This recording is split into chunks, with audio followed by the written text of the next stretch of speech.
do you want me how to you felt. start? Which part do you want me to start with? Well, obviously I was going first. I went to the out of state hunt first. So you want to Yeah. start there?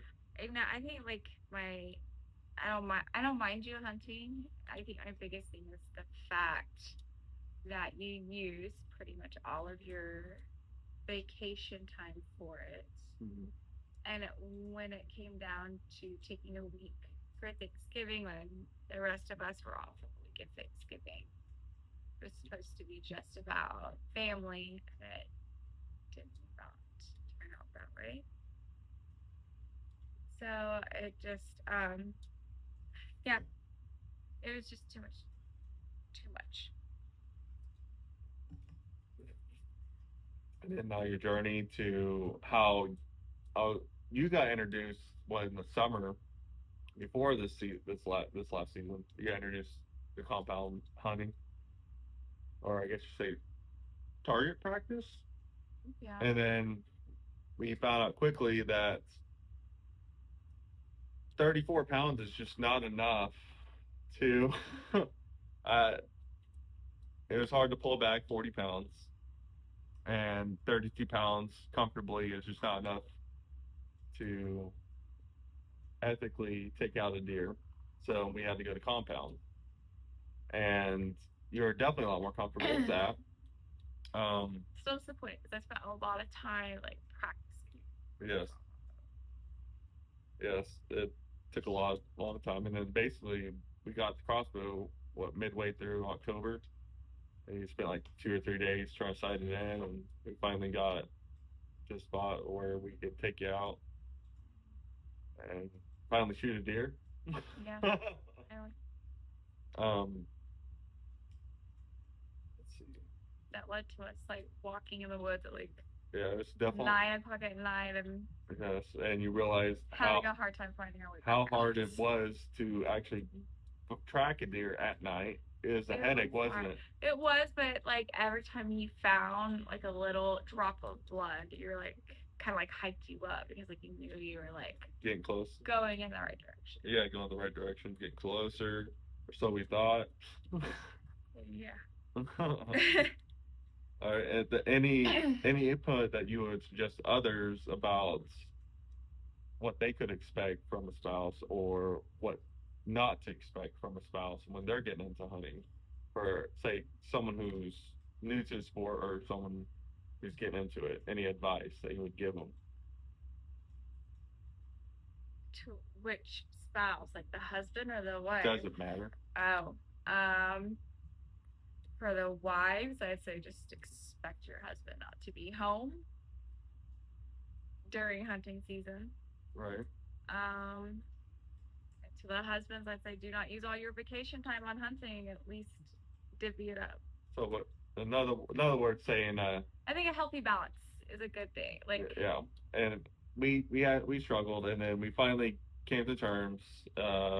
Communication was a huge thing. yeah, Eventually, it got to the point where like we need to communicate. We need to figure something out. but in my defense, like we do have 4 kids under the age of 10, and they are rowdy. And Yeah, only one person can handle so many kids. I mean, just before you got overran. Yeah, So,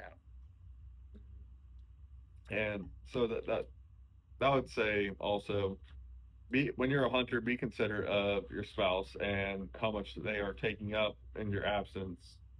If you have a bunch of kids, or if you don't, good on you. I mean, you probably have more well, time, and I but think it will get easier like once our kids are old enough to go hunting with you, or I mean, if right, should they take an interest in it, right. which it seems like our daughters have more interest in it than our sons at the moment. At the moment, yeah. Well, I think they're looking for an excuse to do something with You. someone who has high interest in it, because our youngest son is a high interest in watching elk videos and all Yes, that. he So does, but he's 2, so that's just yeah, it's gonna be a while. um, so any more advice, tips, tricks to cope with the absence, or because I know my hardest thing was when I was gone. All those times was each time was something's going wrong. You need help or something like that. I was stressed. I was like, I need to get there and get out quick and just go home because I personally felt like I was needed here. And I felt like it was a heavy weight on me. Just hurry and get it done. And I was basically speeding through and kicking up deer, and I wasn't getting anything done. In the meantime, of my mindset was just home, and there's a lot of stress. And then while on the controlled hunt, that was a lot longer. That was 4 or 5 days. I was gone while I was on my like right after my girl weekend. So that was total like 6 days. I was gone. That was a lot of stress because I was already missing everyone. I'm a big family person, so when I was trying to call you when I could, and I was like, man, I missed another one because there's always near misses, and then finally the last day, I think we finally messaged and you're like, I got this. You just get the deer and get home. We're ready for you. And I was like, all right, that's the motivation I needed. I'm like, you got this. You've done this before. I got this. And then finally, I sap entry, shot a deer, and I missed. And then finally, a doe was falling up right behind this buck. That was really weird in that circumstance. But I shot the doe. And I was like, all right, I got the one doe that was about the size of the buck. And I was like, all right, score this thing up, take it home, process it. And the next day, the morning of the next day, I came home. And it was just a lot of pressure, relieved at that point. The stressors of wanting to be home, but also wanting to provide for the family is such a huge thing. But like my wife said, is you gotta learn to balance and not take off a bunch of time to basically obsess over something that is still going to be there. I mean, it's not just going to disappear. There's going to be hunting for a long while. And it's not like if you don't kill anything, we're not going to eat. Right. Right. Yeah. There's going to be. I think you put too much pressure on yourself. It's a lot of pressure, but the huge reward is the benefit of the food is really good. It is. Yeah. And what's going to come to another thing is the reward of the food. You never had deer meat. So, what was your first, I guess,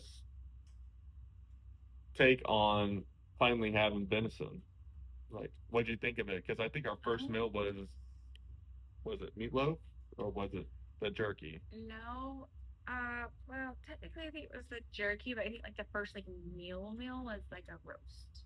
Roast, yes. Okay, that was a really good one because all we did was basically like those package roast things. We just looked at what they had, usually like from the store, and we just got every exact same thing besides the meat, and we basically just did it that way. And oh, it was so good. I was hesitant to try it at first because I'm not someone who's like super adventurous when it comes to food. Yeah, you're very particular about. I know what I like, and I like to stick with it. But I was really surprised, and as someone who like struggles with like issues with gallstones, it was definitely like a lot easier to like digest and everything like that. So it's just lean meat, and it's really good. Yeah. Especially. Would you say it's gamey, or does it just taste like different kind of meat? See, so I don't even know what the term gamey means, honestly. Like I like the way it's been described to me, I would say no, that it doesn't taste gamey, but I don't think I've ever tasted anything gamey. Like I don't really know what that means. Gamey? Yeah. It's just a different texture or flavor. I don't think so. I mean, I personally think it tastes a lot healthier because when I chomp down on a steak, most of the time it's a lot of fat. Now, like the steaks we make from venison. Don't talk bad about steak. Steak is good. Like don't get me wrong, but making like a steak from venison compared to a beef steak, depending on the beef steak, obviously, but the venison steak, yeah, man, or the jerky even 3 times better. The first few times I made it, not this last time. Forget about that when I messed up on that. So many cookie sheets ruined. Yeah, and think about if you're gonna make, Definitely buy a dehydrator. yeah, buy a dehydrator. Don't cheap out and Make it in the oven. make it in the oven. It tastes great, but you're gonna go through so many cookie sheets and cookie or what racks and stuff like that. Yeah, it's a lot of cleanup. So just buy a dehydrator. Okay. Eventually, we'll go through some cooking stuff, and before you know, you'll be making the exact same stuff, but probably way better. All right, and so cooking part of it. I mean, obviously it's to die for. We're still out going through our meat.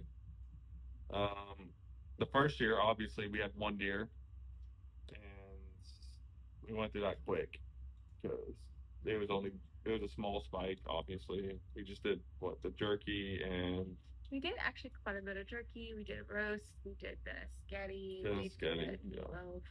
yeah, meatloaf. We did sloppy doughs, steaks. Was last year. Yeah, and then that's when we caught the grill on fire. Do not mix a cooked pork with your venison. Yeah, make sure. Yeah, I was a little intoxicated when I did that. Yeah, I put uncooked pork to make in the hamburger bacon. to make bacon. Yeah, and I tried to cook it too fast. It didn't work out as good as I thought it would. Yeah, I'm new to this too. You know, we live and we learn.